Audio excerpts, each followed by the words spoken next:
Morning Nejaki. Nde nkani yathu ya lero tikubwera ku Malawi mu mzinda wa Blantyre. Kani yake niomvesa chisoni yokhumudwitsa komanso yokhudza. Nkani yonena kuti Shanazi anali mayi oti amakhala ku Mangochi poyamba amakhala ndi mwamuna wake. Ndiye anayamba skulu adamaphunzira zosoka izi. Anasamuka kuchoka ku Mangochi kupita ku Blantyre atamakhala kwa Kameza. Anamaliza skulu yake ya zosoka ndi anatsekula ngati shopu chonchi yopanga zosoka. Kumene koko ndi amagwira ntchito amalimbikira zosoka zochani. Ku Blantyre anapita ko amakakhala yekha, sanapite ndi mwamuna wake. Mwamuna wake anamusiya ku Mangochi. Sono anali olimbikira, anali opanga business yake, zimezo inali ntchito ina, koma usiku akuti Shanazi anali soni ntchito ina. Pa Chingereza amanena kuti amapanga lead double life. Double life meaning kunena kuti madzulo amapanga zosiyana ndizo amapanga masana. Madzulo amapanga ntchito yogulitsa thupi lake. Anali ndi azibambo angapo ma client, ena oti akuti anthu odziwika otchuka ndithu, ena anyamata size yake one oti amamulipira. Ndi moyo wake unali umenewo, amachita chako masana business ya zosoka, madzulo amapanga zitizo, amapanga zinazo. Ndi around pa 28 June, weekend ya kumapeto kwa June, akuti Shanazi anakumana ndi bambo wina wachilendo, akuti bamboyo ochoka ku Chikwawa. Nde anapanga anachigwirizano chawo, akuti bamboyo anapanga check-in ku Nkomadzi Lodge Friday, Saturday, koma pa weekend imeneyoyo anapanga chigwirizano ndi Shanazi. Shanazi amapitako akakumana naye kena kwabwerera, apitako akakumana naye bamboyo kena kwabwerera, itika amalipirana. Munthawi yonseyo akakhala sali ndi ameneyoyo Shanazi amakumananso ndi azibambo ena. Koma tsiku limene lolo Sunday usiku, akuti mzibambo wa ku Chikwawayo anamuyitana, anamuimbira foni Shanazi usiku ati nali ma 11 pm kumuuza unena kuti bwera titani tikumane undipezeso kuyani ku lodge. Ndi Shanazi ananyamuka. Usiku omwewo anabe mayendedwe amadalira kuti atani akatenga transport ayimisa matola pena pake. Ndi ananyamuka kuti kuchoka kwawo kwachatha kuyenda kumalowera pa Kameza, kunena kuti akatenge chani, akatenge transport pamene popo yakabaza.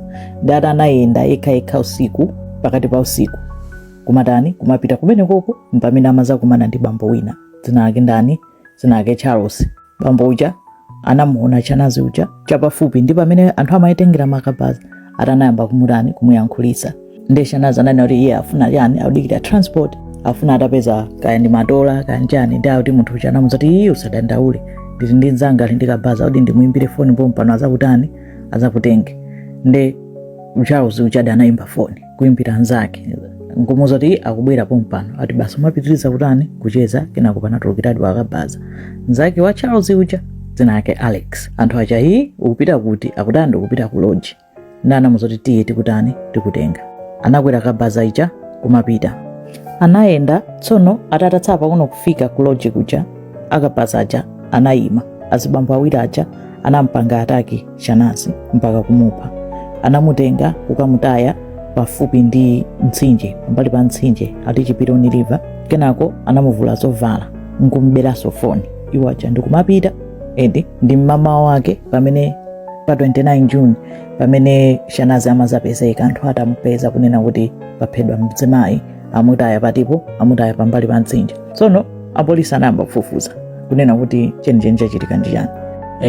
Ndi podi sanali ndi information ina iliyonse kuti angakhale ndani wapanga zimenezi. Anapeza kuti anayamba no kupanga trace foni kunena kuti foni ya Shanazi ili kuti. Mpameneno anapeza kuti mmodzi wa azibambo uja anatenga foni ya Shanazi uja, anayigulitsa ati usiku omwewo, anali kale ndi munthu oti agula, anayigulitsa.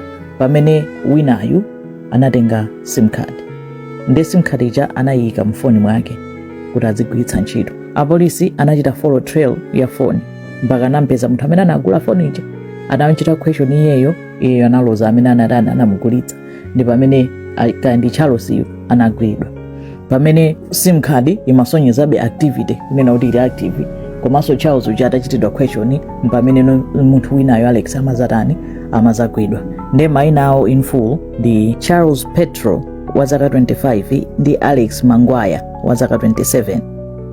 Atawagwira ndi pamene anaulula chilichonse. Apolisi anatsatana anayang'ana mu phone ya Shanazi, ma phone records yake, ndi pamene amapeza zinthu zambiri za even ma activities ake a Shanazi yoeti. After kuwapeza azibambo aja ndi pamene apolisi anazazindikira chinthu china choti chinawatotomutsa kwambiri. Akuti mu Blantyre munali mukuchitika ziwembu zina zake zodabwitsa. Kunena kuti nzibambo akapeza kuti akuyenda yekha usiku waledzera, amachitidwa chiwembu, amaberedwa, amamenyedwa. Panali wachifwamba wina wake. Chomwe iwo amadziwa nchonera kuti munthu amakhala pakapaza nthawi zonse. Munthu akakhala ali pa ATM paja afuna kutenga ndalama ngati palibe anthu ena ache, amapeza kuti akuchitidwa ataki nkuberedwa ndalama zija ndi munthu wina wake amathawa pakapaza. Pena amakhala anthu awiri, pena amakhala munthu mmodzi. Pena munthu ukakhala pa phone ukuyenda zako ungotulukira njinga kapaza ija kusuntango kusomphola phone kumapita. Nde apolisi anali ndi pailo ndithu ya makeso osiyanasiyana, anthu osiyanasiyana amene akhala kupangidwa zipongwe zimenezo. Ndipo amadziwa kuti wina wake kapena anthu ena ake awiri amene akupanga ziwembuzi, koma amadziwa kuti ndi ndani. Koma anali akufufuza, amadziwa kuti eventually awapeza. Atagwira anthu awa mpamene anazazindikira kuti anthu aja atakhala tikusakaja achifwamba aja ndi awa. Ntchito yawo ndi imeneyoyo, amakhala zungulizunguli kusakasaka munthu oti ampange chiwembu. Mbambo oledzera amene akuoneka kuti ali vulnerable pa nthawi ina yake amakhala target. Ndi pa tsikulo Shanazi anachita tsoka, amayenda pakati pa usiku yekha. Ndi anasanduka target. Anali ndi phone, amaganizanso kuti mwina ali ndalama, ngona anthu aja anamunyengerera chonchi changati kuti afuna kumuthandiza kumpasa lift, ali ndi zolinga zina zoti ampange chiwembu. Achifwamba ndithu, ndipo atachita question anavomera. Pana atchukanso kuti Shanazi anagwiriridwa ndi azibambowa, koma apolisi anakanika kupanga confirm nkhani imeneyoyo kunena kuti anagwiriridwa kapena ayi, chifukwa chonena kuti analata kumana ndi azibambo angapo kale. Azibambo onena kuti onse anachitidwa interview kuchokera mu contacts awo amfoni, kungopanga clarify apopo. Pakali pano achifwamba awiriwa akuyembekezeka kukalowa mkhoti. Ndiona kuti anamanga anapereka ma statement yawo, anavomera milanduyo. Zomvetsa chisoni kwambiri kuti kutheka kuti Shanazi nsewu amaudutsa nthawi zonse, nkona amakhulupirira kunena kuti akhoza kuyenda bwinobwino ndi kukafika kumene amapita. And it's sad kunena kuti munthu kaphedwe like that. Palibe amene amachita deserve moyo wake kutengedwa like that. Zikomo kwambiri.